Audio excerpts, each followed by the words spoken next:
সে কতটা লুসিয়াসের মাকে ভালোবাসে এবং কিভাবে তার বাবার জন্য প্রাণ দিতে প্রস্তুত ছিল। লুসিয়াস কাঁপা হাতে পিছিয়ে আসে। সে অ্যাকাসিয়াসকে হত্যা করতে অস্বীকৃতি জানায়। রাগে উন্মত্ত হয়ে সম্রাট গেটা প্রেটোরিয়ান গার্ডদের অ্যাকাসিয়াসকে হত্যা করতে নির্দেশ দেয়। তারা অসংখ্য তীর ছুঁড়ে অ্যাকাসিয়াসকে হত্যা করে।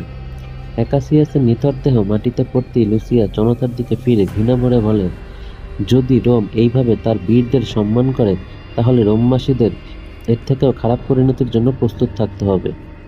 সে চুপচাপ স্থান ত্যাগ করে আর পেছনে জনতা তার নাম নেয় এবং চিৎকার করে ওঠে, হান্নো হান্নো।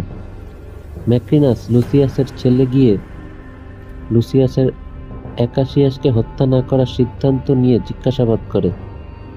লুসিয়াস ম্যাক্রিনাসকে বলে, রোম শাসনের জন্য আরও ন্যায়সঙ্গত একটি পথ রয়েছে, কিন্তু ম্যাক্রিনাস তার সঙ্গে একমত নয়।